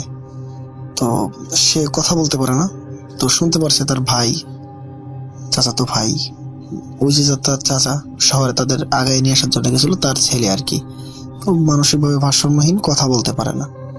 তো মানে সে তাকে হয়তো পাঠাইছে, রাত বেশি হয়ে গেছে আগে আনার জন্য, আর গ্রাম অঞ্চলে চলে ফিরে অভ্যাস আছে। তো সে আসছে, এসে চাচাতো ভাইয়ের হাত থেকে ঝুড়িটা নিছে এবং সবাইকে পথ দেখাই আর কি নিয়ে যাচ্ছিল গ্রামের দিকে। এমন সময় রাসেল ভাই রাস্তার মাঝে কয়েকটা বিড়াল চলে আসে। এই জিনিসটা অদ্ভুত যে ফাঁকা একটা রাস্তা, এরকম একটা রাস্তায় এত রাত্রিবেলা, যেখানে মানুষজনের এক ঘুম হয়ে গেছে, মানুষের ঘুম একটা ইতিমধ্যে হয়ে গেছে, এরকম সময় রাত 10টা-11টা বেজে গেছে। আজ থেকে আপনার 20 বছর 19 বছর আগের কথা, 2005-4 এরকম সময় আর কি। তো মানে যাই হোক, 4-5টা বিড়াল, কালো বিড়াল আর কি, এসে রাস্তা ঘিরে ফেলে তাদের, মানে রাস্তা দিয়ে যেতে দিবে না এরকম একটা অবস্থা। তো তারা ওখানে মারামারি শুরু করে দেয় রীতিমতো, মানে হ্যাঁ, বিড়ালের যে চিল্লাচিল্লি যে শব্দটা আছে, হ্যাঁ, গঙ্গানির শব্দ এরকম শুরু করে দেয়, যেতে দিবে না। তো এক প্রকার বিরক্ত হয়ে ভাইয়া হচ্ছে ওই লাঠি, রাস্তার পাশে একটা লাঠি ডাল ভেঙে নিয়ে তারা দেয়, তাদের বিড়ালগুলো ছিটে পিটে আর কি দৌড়দৌড়ি করে 4টা বিড়াল 2 দিকে চলে যায় ভাগ হয়ে। তো ততক্ষণ পর্যন্ত সব ঠিক ছিল। তো এরপরে হচ্ছে তারা রাস্তায় আর কিছু ঘটে না, বাড়িতে চলে আসে ঠিকঠাক মতোই। বাড়িতে চলে আসার পরে অতিরিক্ত রাত যেহেতু হয়ে যায়, তারা ফ্রেশ ট্রেশ হয়ে কিছু খাওয়া দাওয়া করার দরকার। তখন হচ্ছে ওই ঝুড়িটা আনতে বলে, ভাইয়াকে আনতে বলে। নিয়ে আসার পরে তার চাচাতো ভাইকে বলে নিয়ে আসতে, কোথায় রেখেছে। তো ওটা বাইরে ছিল আর কি, ভুলে ওটা সবকিছু আনছে ঠিক আছে, ঝুড়িটা মানে ভুলে মানে বাইরে রয়ে গেছে। তো ঝুড়ি আনতে যেয়ে দেখে ঝুড়ি একদম খালি। মানে এমন একটা পরিস্থিতি যে এতটা রাস্তা হাইটে আসছে, সবকিছু ঠিকঠাক ছিল, এখন বাড়ির বাইরে ঝুড়িটা ছিল এত সময়, এখন ঝুড়িটা খালি। সেটা দেখা গেছে আনুমানিক 7-8 কেজি এরকম ওজন ছিল, ফল ছিল, আরো ফ্রুট, কিছু খাবার দাবার ছিল। ওই ঝুড়িটা টোটাল খালি। তো মানে বাড়ি সবাই অবাক হয়ে যায়, এটা যাবে কোথায়, বাড়িতে কোনো কুকুর নাই, বা এই ঝুড়িটা যেভাবে বাঁধা ছিল, হ্যাঁ, ঝুড়ি উপরে ঢাকনা দিয়ে সুন্দর করে বাঁধা ছিল, যেটা মানে সাধারণ তাকে কেটে বের করতে হবে। যে সুতা রশি দিয়ে বাঁধা ছিল, ওটা যদি খুলতে হয় তাহলে এটাকে কেটে, বটি দিয়ে কেটে ওটাকে বের করতে হবে। তো বাড়ির সবাই তো মানে এক প্রকার ভাইয়ের সাথে চিল্লাচিল্লি শুরু করে দেয় যে এটা কোথায় গেল। মানে এরকম একটা সিস্টেম, অতগুলো ফল তো একজন খেয়ে শেষ করতে পারবে না, ফল ছিল, আরো কয়েক ধরনের ফ্রুট ছিল। তো বাড়ির সবাই এক প্রকার বিরক্ত হয়ে মানে সবাই যে যার মতো ঘুমিয়ে পড়ে। তো ভাইয়াকে হচ্ছে তার যে চাচাতো ভাই, ঠিক আছে, তার সাথে মানে কথা বলতে পারে না, তার সাথে ঘুমাতে দেওয়া হয় এক রুমে, যে ঘরটা ছিল একটু ফাঁকায়, বাড়ির এক পাশে ছোট একটা ঘর, যেখানে মানে থাকতে দেওয়া হয়। তো তারা যখন ঘুমোতে যায়, তার চাচাতো ভাই তো কথা বলতে পারতো না, ইশারায় তাকে বুঝিয়ে সুঝিয়ে দুজনে মিলে গোছগাছ করে শুয়ে পড়ে আর কি। তো রাত যখন প্রায় 2:30 বা 3টা বাজে, তখন ভাইয়ার হচ্ছে একবারে ঘুম ভেঙে যায়। তো ঘুম ভাঙার কারণে ভাইয়া হচ্ছে চেক করে, মানে ঘুমটা ভেঙে যায় হচ্ছে তার একটা মানে স্পর্শে, মানে মানে একটা তার পাশে পিঠের দিক থেকে কেউ একজন তাকে স্পর্শ করছে, এবং সেটা হচ্ছে প্রচন্ড ঠান্ডা। এবং এই স্পর্শটা এরকম যে নিচ থেকে, পিঠের নিচ থেকে একবার উপর পর্যন্ত উঠে যাচ্ছে, মনে হচ্ছে কেউ ঠান্ডা কিছু দিয়ে নিচ থেকে উপরে আস্তে করে মানে জিনিসটাকে মুভ করছে, এবং যেটা পিঠের সাথে লাগিয়ে। তো তিনি পাশে প্রচন্ড ঠান্ডা অনুভব করেন এবং শুনতে পাই গোঙানির শব্দ। তো ওই মুহূর্তে তিনি হচ্ছে ভয় পেয়ে যায় অনেক, ঠিক আছে, প্রচন্ড ভয় পেয়ে যায়, এবং তিনি হচ্ছে একটু ভীত টাইপের ছিল, তাই হচ্ছে ওইদিকে তাকানোর সাহস পায় না পিছনের দিকে। কিন্তু তিনি খেয়াল করে যে আস্তে আস্তে গোঙানির শব্দটা মানে বাড়তেছে, ঠিক আছে, গোঙানির শব্দটা অতিরিক্ত বাড়তেছে। এরপরে তিনি ভালো করে শোনার চেষ্টা করে যে গোঙানির শব্দটা কি তার চাচাতো ভাইয়ের মুখ থেকে আসতেছে কিনা, যেহেতু পাশেই শুয়ে আছে। তো খেয়াল করে না, এই যে গোঙানির শব্দটা যে এটা এক প্রকার বিড়ালের মতো। আসলে এমনিতেও যখন বিড়ালরা কান্না করে বা গোঙানির শব্দ আসে, মনে হয় কোনো বাচ্চা কাচ্চা কান্না করতেছে, তো এটা মনে হয় যে কোনো বিড়ালের মতো। তো তিনি আরো ভয় পেয়ে যায় যে এত রাতে অসম্ভব, এখানে বিড়াল কোথা থেকে আসবে, এবং একটা ফাঁকা ফাঁকা জায়গায় বাড়ি, একবার মাঠের ভিতরে, যেখানে বাড়িতে কোনো বিড়াল কুকুর নাই, গোঙানির শব্দ কোথা থেকে আসবে। এরপরে তিনি আবার চিন্তা করে যে থাকতেও পারে, পোষা কোনো বিড়াল থাকতে পারে, কিন্তু তিনি শব্দ মানে জিনিসটা এরকম ভাবে বুঝতেছেন যে একটা দুইটা না, কয়েকটা বিড়ালে মিলে আর কি ঘুমাচ্ছে, 3টা 4টা এরকম হবে আর কি। তো তিনি আরো বেশি ভয় পেয়ে যায়, এবং ভয় পেয়ে আসলে ওইভাবেই কখন ঘুমিয়ে পড়ে তিনি বুঝতে পারে না। তো তার ঘুম ভাঙে সকালবেলা কান্নাকাটির শব্দ শুনে, ঠিক আছে, এবং তিনি হচ্ছে ওই ঘুমের ভিতরে সেন্সলেস হয়ে যায়, এটা তিনি বুঝতে পারে না আসলে। তো যাই হোক, তার ঘুম ভাঙে হচ্ছে রাত কাটার ভোর হওয়ার পরে, অনেক পরে, যখন তিনি মানে ঘুম ভাঙার পরে শুনতে পারে বাড়িতে কান্নাকাটি। তিনি তখন উঠে বাড়ির উঠোনে যেয়ে দেখে যে তার যে চাচাতো ভাই, তাকে মাথায় মানে উঠানের মাঝে শোয়ায় রাখা হয়েছে, এবং তার উপরে কাপড় দেওয়া। তিনি তাকে জিজ্ঞেস করে, তার অবশ্য বুঝতে পারে তিনি সবকিছু, তারপরে জিজ্ঞেস করে এবং জানতে পারে যে সে রাতে মারা গেছে। তো রাসেল ভাই জিনিসটা এরকমই, মানে এভাবে কিভাবে হয়ে গেল আসলে বুঝতে পারে না বাড়ির সবার মনে একটা শোকের ছায়া নেমে আসে, সবাই অবাক হয়ে যায় যে এমন একটা ছেলে, হাসি খুশি একটা ছেলে, কথা বলতে পারে না, ঠিক আছে, এক রাত্রের ভিতরে কি ঘটে গেল, কি এরকম হইলো যে সে মারা গেল। তো যখন দেখতে চায়, আমার হচ্ছে যখন মানে উনি যখন দেখতে চায় চেহারাটা, তখন আমরা দেখাতে চাচ্ছিল না বাসার কেউই। তো উনি জোর করে এক প্রকার মানে চাদরটা সরিয়ে ফেলে, এবং যখন সরিয়ে ফেলে তখন চাদরটা অতিরিক্ত সরে যায় ভাই। অতিরিক্ত সরে গেলে তিনি দেখে পুরো শরীরে বিড়ালের আঁচড়, পুরো শরীর ছিল মানে রক্ত মাখা বিড়ালের আঁচড়। তখন তিনি বুঝতে পারেন যে রাতে হয়তো বা এমন কিছু ঘটছে তার সাথে। তো তখন তিনি কিছুটা অনুভব করে, এবং সে হচ্ছে ওই রাতের ঘটনা সবাইকে খুলে বলে, কি কি ঘটেছিল। তো বাড়ির সবাই শুনে, এসব শুনে একজন প্রথমে হচ্ছে ভাই তার যে ভাষ্য মানে কি, তার যে ভাইটা গেছে তাকে দাফন করার পরে হচ্ছে বাড়িতে একজন হুজুর আনে মিলাদ দেওয়ার জন্য, বড় একজন কবিরাজ টাইপের, যে হচ্ছে তাদের পাশের এলাকায় মসজিদে থাকতো। তাকে এনে বাড়িতে মিলাদ দেওয়ার পরে তাকে জিজ্ঞেস করে, তখন সে হুজুর বলে, ঠিক আছে, আমি ব্যাপারটা দেখতেছি, আমি জেনে আপনাদেরকে জানাবো, আমাকে একটা দিন সময় দেন।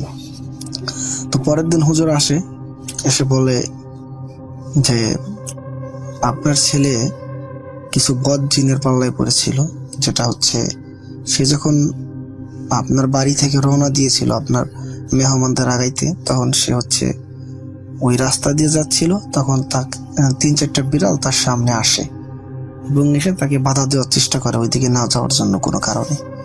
তো সে হচ্ছে ওইটা মানে না, সে ওই বিড়ালগুলোকে ওর ভিতরে ওই বিড়ালগুলোর থেকে 2টা বিড়ালকে লাথি দিয়ে সে হচ্ছে রাস্তার পাশে ফেলে দেয়। তখন ওই বাকি যে 2টা বিড়াল, ওই 2টা বিড়াল মানে সে ওই আপনার মানে লুকিয়ে যায় আর কি, ভয়ে লাফ দিয়ে এই রাস্তার পাশে চলে যায় ঝোপঝাড়ের ভিতরে। তখন তখন পর্যন্ত সব ঠিকই ছিল। সে তখন ওই জিন, তারা জিন ছিল আর কি,